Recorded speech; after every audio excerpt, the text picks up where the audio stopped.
Hey, salut tout le monde, vous allez bien? Oui, je suis content de vous accueillir. Bienvenue, bienvenue si vous êtes sur place, bienvenue si vous nous suivez en ligne. Merci pour les tunes que vous nous avez apportées. Band, vous faites une bonne job. Je ne sais pas si vous trouvez. Ouais, merci la gang. Ils arrivent tôt le matin, puis je les entends trimer dur. Fait que merci beaucoup. On est à la conclusion ce matin de la série Les 7 péchés capitaux. Un terme qui est de moins en moins populaire, c'est ce mot péché qu'on a peut-être attribué comme à une époque passée, à quelque chose qui est comme un peu des restrictions que l'Église mettait pour contrôler le peuple. Mais en même temps, quand on réfléchit à ce que c'est le péché, puis comment est-ce que finalement c'est un mal, c'est des actions que l'on pose qui finalement se trouvent à être contraires à ce pourquoi on a été créé, qui se trouve contraire à la volonté de Dieu, parce que Dieu nous a créés pour être en relation avec lui, puis qu'on puisse profiter pleinement de la vie qu'il a créée pour qu'on puisse en jouir sur tous les aspects, mais que le mal que l'on fait, mais finalement, se tourne contre nous, se tourne contre notre prochain et ultimement contre Dieu. C'est le concept du péché où ce que finalement, on fait des actions qui manquent le but. Et la conclusion ce matin se trouve à être sur le sujet de l'envie. Mais qu'est-ce que c'est l'envie? C'est plus que genre, j'ai envie de prendre des vacances, j'ai envie de... C'est plus qu'un désir, c'est un sentiment que la Bible qualifie comme étant destructeur. Quelque chose qu'on pratique et puis qui peut nous amener à nous détruire. Thomas d'Aquin qui a répertorié les 7 péchés capitaux, un peu comme les 7 péchés sources desquels va se découler tous les autres. Bien, l'envie et ce désir que de vouloir obtenir. Une chose que j'aime beaucoup, c'est écouter les pubs du Super Bowl. Je ne sais pas si vous avez réussi à... Évidemment, les pubs américaines, là, les pubs canadiennes, ça ne veut pas dire qu'elles ne sont pas bonnes, mais c'est plus le fun de voir comment est-ce que il y a beaucoup de créativité dans les différentes publicités pour vendre des produits. Et on voit des fois comment est-ce que, évidemment, dans le Super Bowl, les pubs qui ressortent souvent, c'est les publicités de la bière. Et les commerçants, ils ont compris comme quoi que quand ils nous vendent quelque chose, il faut qu'ils vendent plus qu'un produit. C'est plus que du papier de toilette qu'ils vont nous vendre. C'est plus qu'une bière qu'ils vont nous vendre. Ils veulent nous amener à comprendre comme quoi que si j'achète des extensions pour mes cheveux, si j'achète cette bière-là, ce que ça va faire en moi, c'est que je vais devenir une meilleure personne. Je vais devenir une personne accomplie. Par exemple, une bière, ben, ce qui va nous être vendu souvent, c'est ben, le besoin de liberté, un besoin de divertissement, un besoin de partage, un besoin de popularité. Et c'est pour ça que tu as besoin de notre bière. Pour que tu puisses obtenir finalement ce à quoi tu aspires plus profondément. Le marketing a compris cet enjeu qui est attisé en nous, qui est l'envie de vouloir posséder, l'envie de vouloir être peut-être une meilleure personne, être quelqu'un qui va mieux paraître, peut-être être plus populaire. Et c'est quelque chose qui, quand on poursuit cette envie-là, quand on poursuit ce qui est dans nos pensées, dans nos cœurs qu'on voudrait obtenir, bien, si on ne prend pas le temps de s'arrêter pour réfléchir à savoir quel impact est-ce que l'envie a dans ma vie, bien, on ne réalisera pas comment est-ce que ça peut nous amener à nous détruire. L'impact, par exemple, des réseaux sociaux, puis on l'entend 1000 fois, on est conscient de ce que ça peut apporter, de cette comparaison que, ben, comment ça se fait que cet ami-là, il a de l'air toujours en vacances. Il a tout le temps de l'air à être dans le sud, à quelque part. Il a tout le temps de l'air à être dans un party. Il a tout le temps de l'air à avoir comme des activités tout à fait incroyables. Et là, ben, on regarde ses photos sur Instagram, ses posts Facebook, ses TikTok, je ne sais pas. Et puis là, on se dit, ben, moi aussi, il me semble que j'aimerais ça, vivre ça. Et là, on a cette envie comme quoi que, ben, j'aimerais ça, pouvoir vivre ces choses-là. Et ça nous emmène, ben, consciemment ou inconsciemment, la plupart du temps, à être découragés de nos vies, découragés de nous-mêmes. Et ce type de désir-là, c'est ce que la Bible appelle l'envie. J'ai une citation que je trouve vraiment intéressante d'une personne qui se qualifie pas comme croyante et qui dit « L'envie est le pire des péchés. C'est le seul duquel il n'y a aucun plaisir à retirer. Il commence avec un sentiment d'infériorité et termine avec une impression de vide. Je trouvais ça vraiment intéressant. Si vous lisez, vous googlez envie pour voir c'est quoi ce péché-là, vous allez voir qu'il n'y a pas juste la Bible, il n'y a pas juste la religion qui va parler de l'envie, mais même dans notre société, on reconnaît l'impact psychologique négativement que ça va avoir sur nos vies, sur notre façon de vouloir désirer certaines choses. Et cet auteur-là qualifiait l'envie comme étant le pire des péchés. Parce qu'il va dire, mettons, on parlait de gourmandise la semaine passée, au moins, selon ce qu'il va dire, c'est que si tu es gourmand, au moins tu vas avoir consommé de quoi qui est bon. Sauf que le problème, c'est que si tu te laisses aller à l'envie, c'est que tu consommes rien. Tu consommes rien qui t'apporte une joie, ne serait-ce que momentanée. Ça t'emmène juste un désir que il n'y a aucun plaisir à retirer, puis ça commence avec un sentiment d'infériorité, parce qu'on voudrait quelque chose. Et finalement, on finit avec une impression de vide. La Bible qualifie aussi le péché de différentes façons. Par exemple, je vous apporte 2 citations avant de vous lire le texte principal que j'ai dans Marc 9, où Jésus va nous parler de l'envie, mais un proverbe qui nous est donné dans Proverbe 14, le verset 30,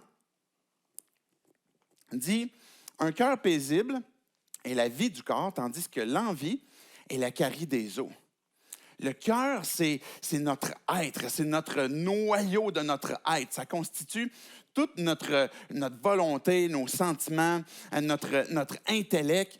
Et ce que le proverbe dit, dans le fond, c'est qu'il va mettre en comparaison le cœur paisible versus le cœur envieux. Quand notre cœur est envieux, à l'inverse, ce que ça veut dire, c'est que notre cœur n'est pas paisible.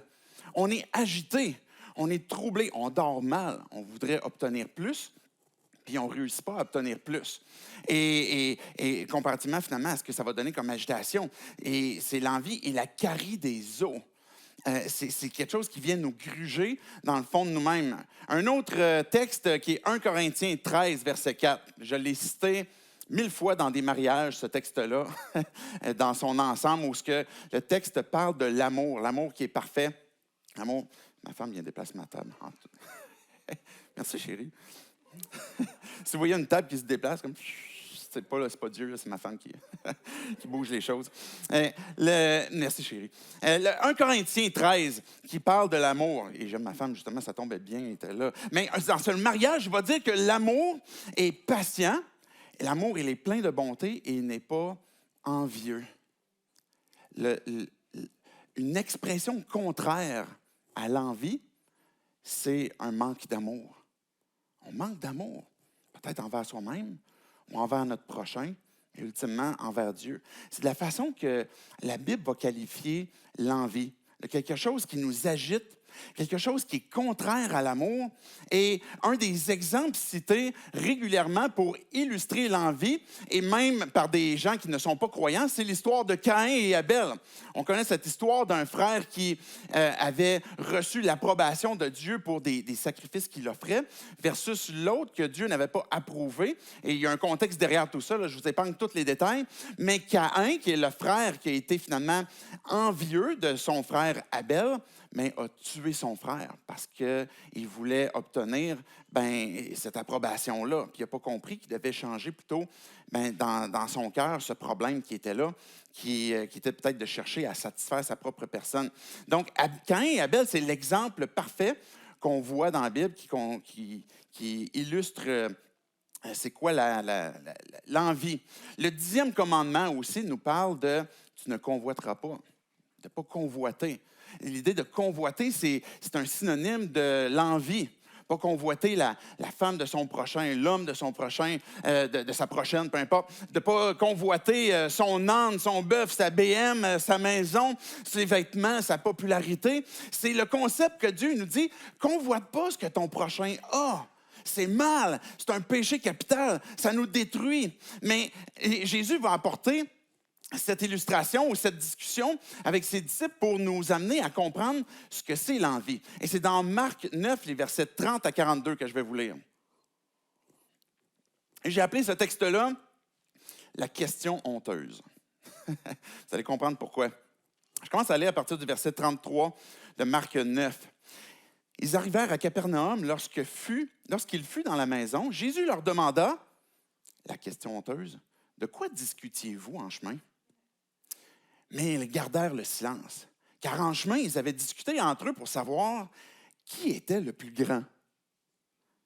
Alors il s'assit, appela les 12, et leur dit, « Si quelqu'un veut être le premier, il sera le dernier de tous et serviteur de tous. » Il prit un petit enfant et le plaça au milieu d'eux, et après l'avoir pris dans ses bras, il leur dit, « Celui qui accueille en mon nom un de ces petits enfants, c'est moi-même qui l'accueille. Et celui qui m'accueille, c'est pas moi qui l'accueille, mais celui qui m'a envoyé. » Jean lui dit, « Maître, nous avons vu quelqu'un chasser des démons en ton nom et nous l'en avons empêché parce qu'il ne nous suit pas. » « Ne l'empêchez pas, répondit Jésus, car personne ne peut faire un miracle en mon nom et aussi après dire du mal de moi. En effet, qui n'est pas contre nous est pour nous. Et celui qui vous donnera à boire un verre d'eau en mon nom parce que vous appartenez à Christ, je vous le dis en vérité, il ne perdra pas sa récompense. Mais si quelqu'un fait trébucher un seul de ces petits qui croient en moi, il vaudrait mieux pour lui qu'on attache à son cou une grosse pierre de meule de moulin et qu'on le jette à la mer. » Ça, c'est la discussion que Jésus a pris le temps de réfléchir. Les gars, ils reviennent, des gens comme vous et moi. Qui s'est jamais posé la question, c'est qui le plus grand? C'est qui le plus grand? Et enfant, on se mesure toujours dans notre grandeur, mais quand on arrive à un âge où on a dépassé le stade petit enfant, comme ce qui est donné dans le texte, ben on arrive à un point à c'est qui le meilleur? C'est qui le plus grand? C'est qui le plus prestigieux? Puis Jésus, qui sait qu'est-ce qu'ils ont discuté, il arrive dans la maison, puis là, les 12 sont là, puis ils font semblant de rien, ils jasent, puis tout ça. Puis là, Jésus leur demande, « Hey, la gang, c'est quoi vous discutiez tantôt? » Et là, silence. Pourquoi? C'est drôle, hein? Silence déjà là, à ce point-là, après une question, parce qu'il semble qu'on connaît le fait que dans notre conscience, ce n'est pas une bonne chose. On le sait que d'envier des positions, que de vouloir être plus grand que d'autres, bien, on le sait que c'est une chose qui nous détruit, c'est une chose qui est mal en soi. Puis c'est la raison pour laquelle les 12, je suis convaincu, n'ont rien répondu. Et ce que Jésus est en train de leur poser comme question, bien, c'est pour aborder justement cette question d'envie. Quelle position est-ce qu'on veut? Quelle grandeur est-ce qu'on aimerait être reconnu? Quelle popularité? Quel est le regard des gens sur nous? Et puis, Jésus va dire, bien, si vous voulez être le plus grand, et je suis convaincu que vous avez déjà entendu cette expression-là, que les premiers seront les derniers. Jésus, ce qu'il va dire, c'est que celui qui va être le plus grand, qu'il soit le serviteur de tous.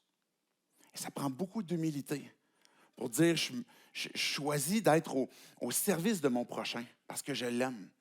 Parce que quand on s'imagine dans la question, c'est qui le plus grand? C'est qui va me servir? Qu'est-ce qui, dans la vie, me sert? C'est quoi qui vient améliorer peut-être mon état d'être, mon état d'avoir aussi? C'est quoi qui va faire que peut-être je vais être une meilleure personne? Et Jésus va leur dire, cherchez plutôt à élever les autres, à être le serviteur des autres. Et puis, il va prendre une deuxième illustration. Il a pris l'illustration du serviteur, mais il va prendre une deuxième illustration qui est celle d'un petit enfant.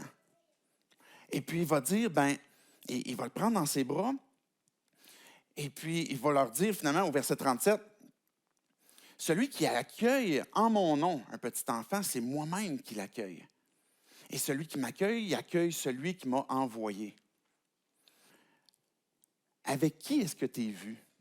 Avec qui est-ce qu'on est reconnu pour être de plus grandes personnes? On a envie, ce désir, que de peut-être être avec les personnes qui vont venir améliorer notre présence, notre prestance, notre popularité.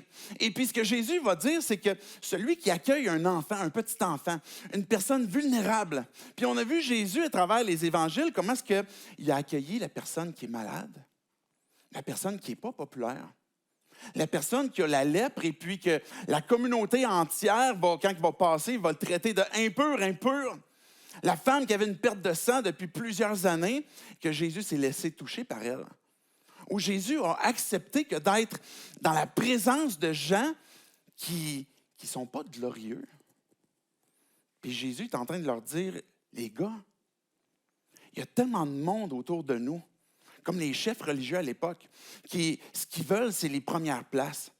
Ce qu'ils veulent, c'est être vus avec des personnes importantes. Et moi, je vous dis que si tu accueilles un petit enfant, si tu accueilles une personne vulnérable, c'est ma présence qui est là. C'est moi que tu accueilles. Et non seulement moi, mais celui qui m'a envoyé, c'est-à-dire Dieu, le Père. Jésus étant lui-même Dieu aussi. Et il va dire au verset 38 et 40, pour finir l'explication de ce texte-là, « Maître, on a vu quelqu'un chasser des démons en ton nom, puis nous l'avons empêché, parce qu'il ne nous suit pas. » Et Jésus va leur dire, « Empêchez-les pas de le faire. » Parce que même s'il ne marche pas avec nous, on a cette tendance des fois à vouloir créer des ségrégations, de vouloir isoler, de vouloir être exclusif, puis exclure des gens. Et Jésus va dire, ce gars-là, là, empêchez-le pas de faire le ministère qu'il exerce. Parce que s'il le fait en mon nom, il est dans mon équipe, il est dans votre équipe. Il joue dans la même équipe que nous. Et puis, on a tendance des fois à faire cet esprit individualiste où on veut classer les gens qui peut-être ne sont pas dans les mêmes sphères et puis qu'on va vouloir, justement, s'isoler. Et puis, ce que Jésus va leur dire, c'est « Faites pas ça.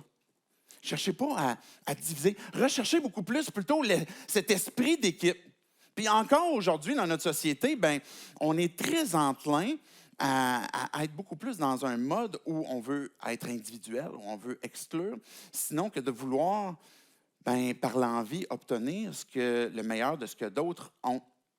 Et comment est-ce qu'on trace la ligne? Comment est-ce qu'on trace la ligne pour cibler où l'envie commence? Parce qu'on pourrait avoir des belles et bonnes choses autour de nous qu'on pourrait reconnaître, apprécier, mais à partir de quand est-ce qu'on se met à envier? La Bible parle de tentation, qu'on pourrait être dans une circonstance où on sent comme quoi que je suis en train d'être devant une chose qui est belle, qui attise en moi peut-être quelque chose, même peut-être un peu tordu, mais quelque chose aussi que je pourrais reconnaître comme étant beau et bon. On parlait la semaine passée de la bouffe. Vous êtes devant un bon plat. Mais c'est pas mal que de reconnaître que ce plat-là, que la personne qui vous aime vous a préparé, et puis c'est pas une mauvaise chose que de le manger puis de l'apprécier. Vous n'êtes pas obligé de manger juste des choses mauvaises. Mais où se trace la ligne entre, là, je reconnais comme quoi que c'est beau cette assiette-là, mais maintenant, c'est la ligne qui va tracer entre l'envie, où ce que je vais avoir franchi cette ligne qui est néfaste pour moi. Mais la tentation n'est pas péché en soi. Mais le problème de la tentation, c'est qu'on n'est pas hot pour lutter avec. On a tendance souvent à perdre la bataille, sinon tout le temps. Et quand on reconnaît cette tentation-là, qui, dans nos cœurs, vient nous amener à vouloir peut-être franchir cette ligne, de vouloir obtenir ce que l'autre a pour mon bien personnel, rechercher à obtenir ce qui va m'élever, ce qui va m'avantager, ce qui va m'améliorer, m'amener finalement à recevoir la gloire. Quand que la tentation elle est là dans nos cœurs puis qu'on la laisse aller, va se produire éventuellement la convoitise ou sinon l'envie. L'envie, c'est le désir d'obtenir ce que les autres ont. Les disciples, ils jasaient entre eux, c'est qui le plus grand? Et puis, ils voulaient obtenir peut-être cette gloire-là, comme quoi que, c'est moi qui, puis même, il y avait une autre discussion à un moment donné que, hey, Jésus, est-ce que je vais pouvoir être assis à ta droite? Tu sais, je vais pouvoir être comme dans cette position-là qui va m'avantager. Et puis, ce que la Bible nous révèle finalement, c'est que l'envie, c'est ce désir d'avoir ce que les autres ont. Mais ce qu'on n'arrive jamais finalement, ou que si on y arrive en partie, on n'est pas satisfait. L'inverse de l'envie, c'est quoi? On disait tantôt qu'une expression contraire, c'est l'amour. Comment est-ce que c'est quoi l'inverse de l'envie? Comment est-ce qu'elle va se manifester? Elle va se manifester par la charité. qui est un synonyme d'amour, mais la charité implique aussi cette idée comme quoi que je mets en action pour aider. Et la charité, finalement, c'est de donner ce que j'ai aux autres, qui est l'inverse de l'envie que de vouloir obtenir ce que les autres ont. Le problème de l'envie, c'est qu'il est difficile à détecter. C'est difficile à savoir, est-ce que je suis en train de vivre de l'envie? Je disais tantôt, comment est-ce qu'on trace la ligne? Ce n'est pas toujours évident. Parce qu'il y a un aspect on parlait de tentation tantôt, puis ce n'est pas les mêmes choses qui nous tentent chacun d'entre nous. On a différentes tentations qui peuvent, même au cours de notre vie, changer, évoluer, être transformées à cause des saisons dans lesquelles on va vivre. Et l'envie dans nos cœurs va se transformer, va se manifester de différentes façons. Et puis le fait de l'identifier n'est pas toujours évident. C'est un des problèmes de ce que c'est l'envie. Mais l'envie va créer un autre problème aussi, qui est la comparaison. Elle est plus belle que moi. Lui, il a de l'air plus populaire. Il a de l'air à gagner plus d'argent. Il a de l'air à faire plus de voyages. Il a de l'air à faire un meilleur ministère que le mien.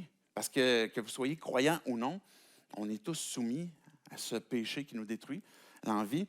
Et on est constamment dans la comparaison, en train d'évaluer ma valeur ou ce que je suis en fonction de ce que je vois des autres, de certaines personnes peut-être que j'admire, que j'estime, et puis que je me mets en comparaison. Et ce que ça vient créer comme un autre problème, l'envie, c'est que ça vient voler la joie. On ne peut pas être dans la joie si on est constamment insatisfait de ce que je veux obtenir. Puis l'auteur inconnu disait tantôt, il nous laisse en bout de ligne avec un sentiment de vide. En plus, au passage, ça vient prendre la joie. Vient aussi un autre aspect qui est problématique de l'envie, c'est qu'il va venir détruire notre qualité de vie. On parlait tantôt d'un cœur paisible versus un cœur envieux. Et un autre problème de l'envie, c'est que ça va nourrir le mensonge. Que si présentement tu crois en Dieu, tu as placé ta foi en lui, et que tu as ce sentiment en toi d'envie sans l'avoir identifié, mais ça va t'amener à « Mais Dieu, comment ça se fait que je n'ai pas ça? Comment ça se fait que je te prie pour avoir telle chose, moi aussi, puis je ne l'ai pas? » Puis ça va générer le doute. Je ne comprends pas, Dieu, pourquoi tu ne me le donnes pas? Pourquoi ça ne s'accomplit pas dans ma vie? Et que si tu n'es pas croyant, mais que tu es dans une démarche à vouloir connaître plus de Dieu, ça jette aussi un voile sur qui est Dieu vraiment? Es-tu vraiment intéressé? Es-tu vraiment désireux de te donner ce que ton cœur désire? Et puis, ça nous emmène à... il me semble que je n'ai pas. Je parle à Dieu, je prie, je demande qu'il me donne, puis je ne l'ai pas, ça ne marche pas. Et ça va venir nourrir peut-être du doute, peut-être du mensonge. Et ça ne révèle pas le Dieu de la Bible. L'envie va venir nous amener à manquer ce que Dieu a créé pour toi. La façon que Dieu t'a créé, avec tes qualités, avec ce que Dieu a mis de beau et de bon en toi.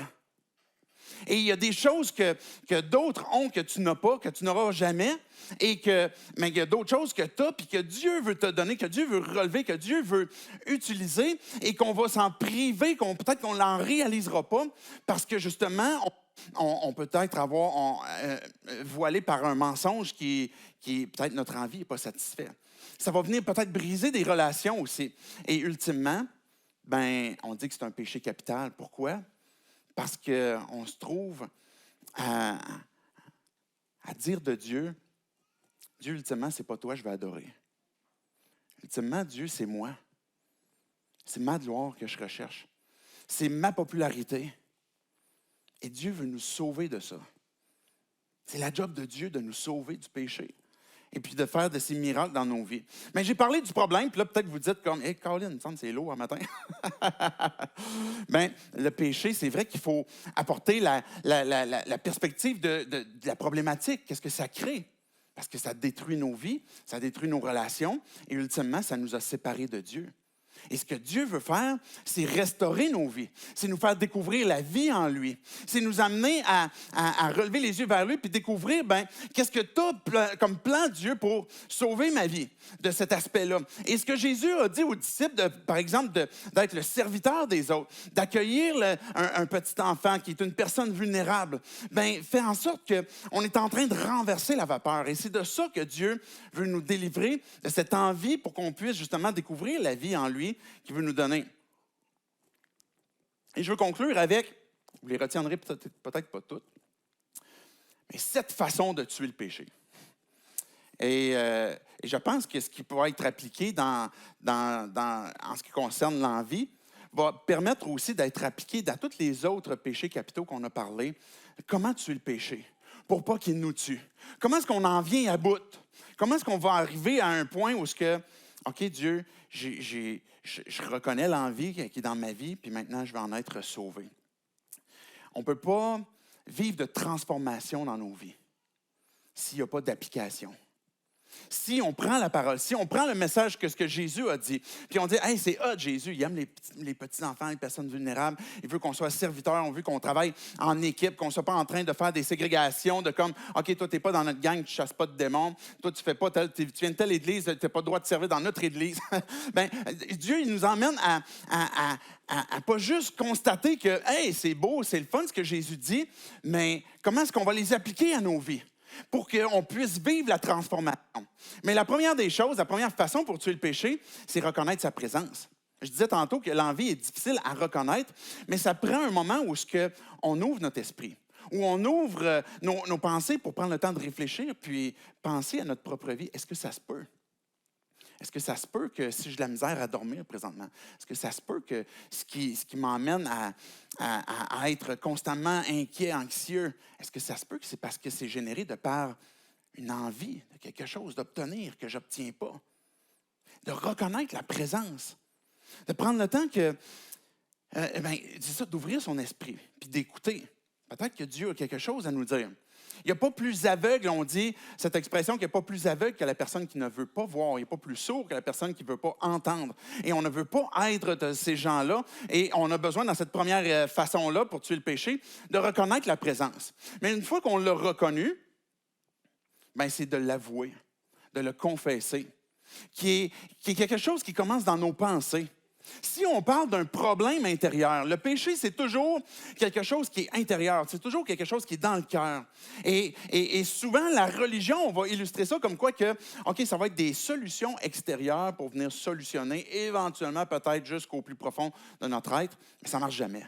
Ça ne marche jamais. On ne s'en sort pas. Si on pense qu'on réussit à s'en sortir, ça a juste généré de l'orgueil, qui est encore pire finalement.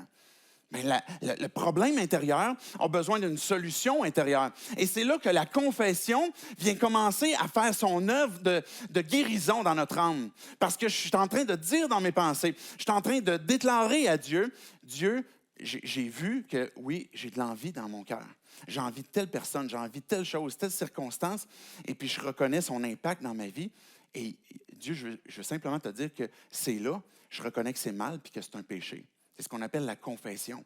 Souvent, on bloque à ce moment-là parce qu'on se dit, mais je ne réussirai jamais à enrayer le péché. Puis parce qu'on n'arrive pas à un point où on trouve la solution, comment je vais enrayer le péché, mais on se prive de confession. Mais ce que Dieu nous dit, c'est que ça commence là. Parce que pour que Dieu il puisse faire sa job de guérison puis de venir nous sauver, il faut lui dire, Dieu, j'ai vu, j'ai entendu ce que tu as à me dire, puis je l'avoue. Et c'est là. Et puis, j'ai besoin d'avoir ce changement de pensée.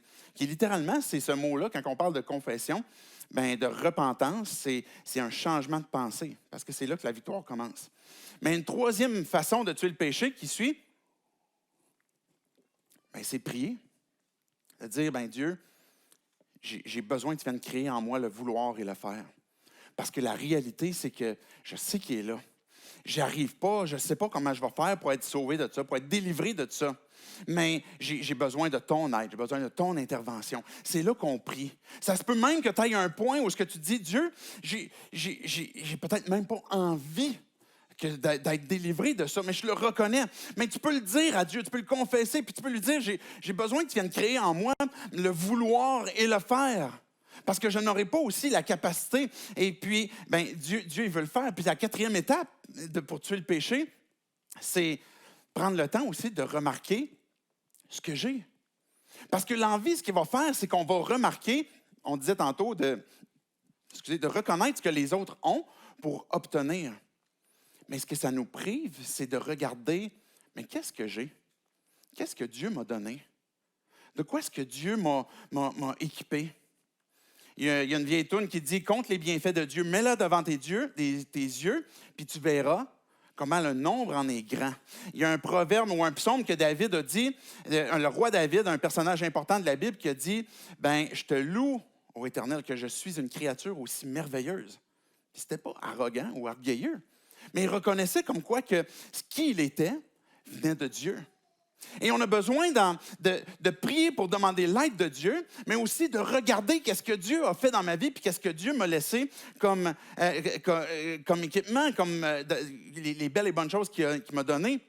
Et puis finalement, ça nous emmène aussi à voir que si cette personne-là, que peut-être de laquelle j'ai envie, ou ces personnes-là, ou ces choses-là que j'ai envie, que je veux les obtenir, mais quand on prend le temps de remarquer ce que j'ai, on regarde aussi, on est capable de voir peut-être les aspects uniques que Dieu nous a donnés.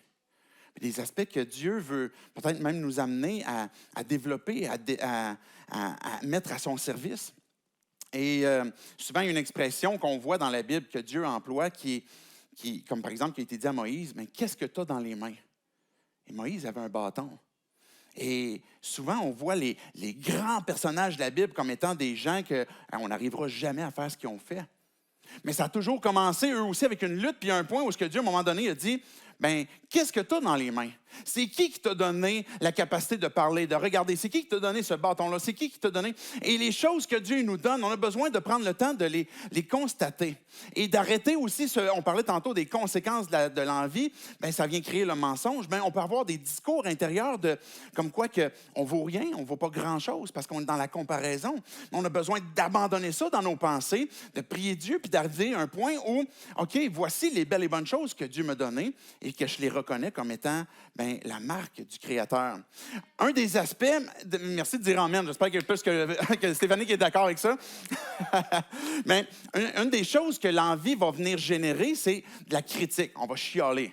On va se plaindre. On va venir, quand on est dans la comparaison puis qu'on voit qu'on n'obtiendra pas peut-être ce qu'on a envie, on va avoir envie de rabaisser.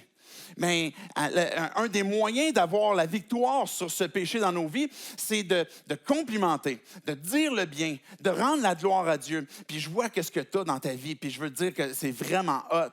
Et puis quand on est dans une difficulté à relever ce que les autres font de bien, ce qu'ils ont de bon, et puis qu'on est constamment peut-être un peu dans la critique, c'est peut-être parce qu'on a justement cette envie dans nos cœurs qui nous empêche à complimenter. Mais prenez le temps de reconnaître, je vais dire souvent cette expression-là, de reconnaître la trace du Créateur chez l'autre, qu'il soit croyant ou non, qu'à vos yeux, il soit vraiment comme mal pris, puis vraiment très, très loin, puis avec des gros problèmes, mais Dieu a laissé sa trace aussi en lui, sa marque en lui. Et ces choses-là, nous aident à lutter contre l'envie, où ce qu'on veut, relever les compliments, relever les belles et bonnes choses des gens qui sont autour de nous. Si vous prenez le temps de réfléchir à un compliment que vous avez reçu dernièrement. Quelqu'un qui vous a apporté une parole d'encouragement. Peu importe quel compliment. Qu'est-ce que ça crée dans vos cœurs? Qu'est-ce que c'est venu générer? Ça va créer de la joie. Ça va donner du courage. Vous allez avoir envie de continuer de devenir une meilleure personne. C'est l'impact des paroles que ça a chez les gens autour de nous, ou que quand je suis en train d'être le serviteur des autres, je suis en train de vouloir encourager, de bénir, de faire du bien, de relever la marque du Créateur chez mon prochain. Peut-être que j'ai de la difficulté à aimer et puis que je vais vouloir relever. Et je conclue avec les 2 dernières applications pour tuer le péché. Fais l'action contraire. Arrête d'arrêter. Arrête d'arrêter. On pense souvent que, OK, là, il faut que j'arrête de pécher. Il faut que j'arrête de faire le mal. J'arrête. Mais le problème avec ça, c'est qu'après ça, on est un peu dans le vide, puis on attend, puis à un moment donné, on se met à refaire encore peut-être ce vice, peu importe quel qu'il est. Mais la façon que Dieu nous montre pour avancer, puis comme avoir cette victoire dans nos vies de ce péché qui est là. Évidemment, c'est l'œuvre de Dieu. Mais ce que Dieu nous demande, c'est par exemple, il va donner, dans le Nouveau Testament, il va donner l'exemple, bien, si quelqu'un vole, par exemple, puis il reconnaît que c'est mal, mais ce qu'il va faire maintenant, c'est qu'il va fabriquer de ses mains, puis il va donner. Parce que la personne, quand on vole quelque chose, il y a quelqu'un qui a travaillé derrière pour l'avoir, puis en plus, je lui ai enlevé son bien. Mais ce que Dieu va dire, c'est fais le contraire. Fabrique de tes mains et puis donne. C'est le meilleur moyen, un des meilleurs moyens pour lutter contre le péché. Fais son contraire. Puis on disait tantôt que l'envie, c'est de voir ce qu'il y a chez les autres qu'on voudrait obtenir. Et le contraire, c'est la charité, de voir ce que j'ai pour donner, pour être généreux. Voilà pourquoi est-ce que l'amour, aimer mon prochain, aimer Dieu, pourquoi est-ce que ça vient nous sauver, ça vient nous transformer? Parce que j'ai envie maintenant de constater ce que Dieu m'a donné pour savoir comment est-ce que je peux redonner, comment est-ce que je peux aider, comment est-ce que je peux prendre soin, comment est-ce que je peux manifester la charité, qui est le contraire de l'amour. Il faut arrêter d'arrêter. Puis la dernière, finalement, application, de développer cet esprit d'équipe, de reconnaître comment est-ce que, mais Dieu, tu peux m'utiliser dans une communauté, avec des gens qui sont autour de moi, que je ne suis pas dans une compétition avec les gens autour de moi. Mais ce que Dieu a voulu faire, Jésus lui-même qui est venu être notre serviteur, puis qui est venu pour même nous servir. Il disait aux apôtres, par exemple aux 12 qui étaient là, un jour, vous aussi, vous allez avoir besoin qu'on vous serve. Parce que peut-être vous allez être maltraités, vous allez être des martyrs. Peut-être que vous allez avoir besoin que quelqu'un vous un verre d'eau. Et cet esprit d'équipe-là, maintenant, ce besoin que l'on a de la communauté est fort, est important. C'est Dieu qui a créé la communauté. Dieu étant lui-même une communauté, le Père, le Fils et le Saint-Esprit. Puis qu'en nous créant, il a voulu nous créer pour qu'on puisse entrer en relation avec lui. Puis qu'on puisse partager justement sa gloire, qu'on puisse partager les uns avec les autres cette vie. Et évidemment, cette vie va se découler dans l'Église, parce qu'on est une famille. Va se découler aussi sur notre ville. On va aimer les gens autour de nous. On va vouloir prendre soin, parce que Jésus est venu au service non seulement de l'Église, pour bâtir son Église, mais aussi pour gagner ceux qui ont besoin, eux aussi, d'être sauvés, qui ont eux aussi besoin d'un Rédempteur. On a tous besoin d'un Rédempteur. On a tous besoin de confier notre cœur à Dieu pour que ce problème qui est intérieur, qui est profond,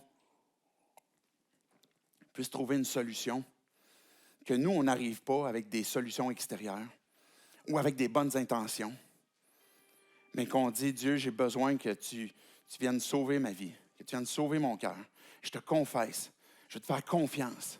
J'ai besoin de ta grâce. J'ai besoin de ce cadeau merveilleux que tu me donnes d'avoir cette intervention dans ma vie, où est-ce que tu vas me sauver et que je ne mérite pas. Et c'est le travail de Dieu, c'est la job de Dieu de venir nous sauver. J'aimerais qu'on puisse terminer en priant pour que Dieu puisse venir nous parler à chacun d'entre nous, peu importe là où on est rendu dans notre marche avec lui, qu'on soit en train de chercher à le connaître ou qu'on soit déjà dans une relation avec lui parce qu'on a placé notre foi en lui, qu'on puisse lui dire pour qu'on puisse obtenir de lui ce qu'il a à nous donner. Dieu, je veux te dire merci pour ta parole. Merci, Jésus, d'avoir été clair dans cet enseignement, dans ce que tu as dit aux apôtres. Ça n'a pas été très compliqué d'être le serviteur des autres, accueillir le petit enfant. Dieu, on a besoin de toi. Notre penchant, notre tendance naturelle, c'est plutôt d'être qui va être le plus grand? Comment je peux mieux obtenir? Comment est-ce que je peux être plus glorifié, plus admiré? Dieu, on a besoin que tu puisses venir nous transformer. Et Jésus, si tu es venu sur terre, c'est pas juste pour nous donner ces enseignements, mais c'est parce que tu as voulu nous donner ta vie. Jésus, tu es mort à cette croix où ce que tu nous as donné ton innocence pour que tu puisses prendre notre culpabilité. Mais ce que tu t'attends de nous, Dieu, c'est qu'on se tourne vers toi, qu'on te fasse confiance et qu'on te dise, j'ai besoin d'un sauveur. Jésus, j'ai besoin que tu me donnes cette innocence parce que le péché, peu importe comment je vais le nommer, fait de moi une personne qui est séparée de toi. Je reconnais, Dieu, l'impact du péché dans ma vie où ça ne fait pas juste me détruire des relations avec moi, mais ultimement, Dieu, je suis séparé de toi. Et j'ai besoin que tu me sauves, que tu me pardonnes de mes péchés, que tu fasses de moi ton enfant, que tu puisses me faire entrer dans ta famille et que tu puisses me donner ce pardon qui est complet, qui est absolu, pour que je puisse continuellement, Dieu, avancer, marcher pour toi, avec toi. Et Dieu, pour chacun d'entre nous qui avons déjà placé notre foi en toi, on veut te rendre gloire, on veut te dire merci pour tout ce que tu fais. On peut prendre le temps de réfléchir, Dieu, comment est-ce que tu transformes nos vies, de quoi tu nous as équipés chacun d'entre nous. Quelle est notre identité en toi? Quelle est notre personnalité qu'on peut trouver en toi? Dieu, on veut te louer parce qu'on est une créature merveilleuse à cause de toi. Et on veut que tu puisses nous utiliser pour ta gloire, pour ton honneur. Et que, encore, Dieu, et toujours, qu'on puisse avancer, que même si on a ces luttes, ces défis, où on chute avec ces péchés qu'on a mentionnés dans les 7 dernières semaines, mais que tu nous donnes encore ta grâce, que tu crées encore en nous le vouloir et le faire. Reçois tout honneur et toute gloire. Et c'est en ton nom, Jésus, compris. Amen.